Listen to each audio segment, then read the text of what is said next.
This is Radar for On the Radar Entertainment Blog, coming with you with another weekly baseball observation video, Hot Stove Edition. As spring training is in full gear, there's not going to be many quote-unquote hot stove moves. There could be some trades, there could be some signings like Yasiel Puig, and a handful of pitchers are still out there on the market, and Russell Martin, in terms of catchers, is still out there. Basically, the White Sox did the most this week. They extended Aaron Bummer for 5 years with $16 million with a couple-year option. As a Sox fan, I'm a little skeptical because at the beginning, Bummer wasn't that great, and he had a couple good years, but relievers are finicky. Some years they're good, some years they're bad. I'm not 100% sure if he's going to consistently be good for 5 years, but if he's okay, then the Sox at least can have a bullpen where they know some guy's going to be good for the next couple of years. They also extended the Yordan Garcia with an option for next year's avoid arbitration, all the things. He's going to be opening day second baseman, and he's most likely going to be your tweener. Now that there's 26 players, you can maybe go back to having 2 backup outfielders and 2 backup infielders and a catcher, like I always remember growing up. Not this, let's do an 8-man bullpen, 7-man bullpen, all these things like that. That'll be a thing, but Garcia is still going to be valuable to the White Sox because if he's the opening second baseman and he's the best option to lead off, it's good to keep him around. The Mariners signed Ryan Liriano to a minor league deal. They just don't know who's going to be the projected outfield, so try anybody. The Diamondbacks signed Dalton Papay to a minor league deal.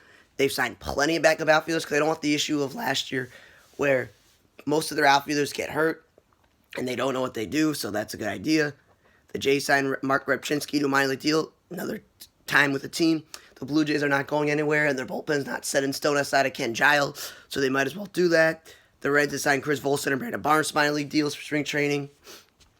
The Reds are not going to be a playoff team, but this organizational depth. And then the Padres signed Brian Dozier minor league deal.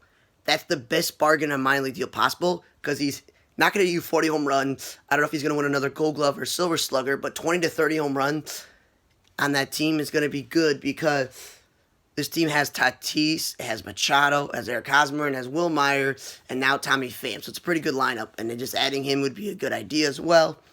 He was one of the last Major League free agent dominoes to fall, so that's a good thing for them.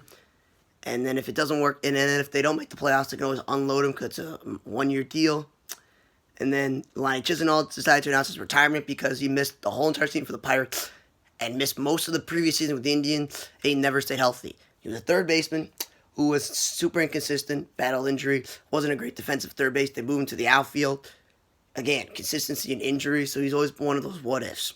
He decided, I'm young still and I can't keep going through rehab, so to get back to be healthy, he announced his retirement. The Yankees, who already know that James Paxton's going to miss the first month of the season, Stanton's going to miss time, Aaron Hicks is going to miss time, they decide that Severino, who missed 90% of the season last year, came back at the end and pitched in the playoffs. He is going to miss the whole entire season this year.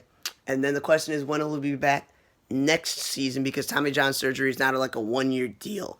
Like, you have the surgery and you can't pitch for a year. It happens in spring training, so he would have to miss the beginning of the season next year. So the Yankees are not looking too great with 2 of their pitchers that they really relied on to be out for the whole year and missing some time. It's a good thing they held on to J-Happ. Thanks for listening to another weekly edition of Baseball Observation, Hot Stove Edition for On the Radar Entertainment Blog. I'm Radar. See you guys next week.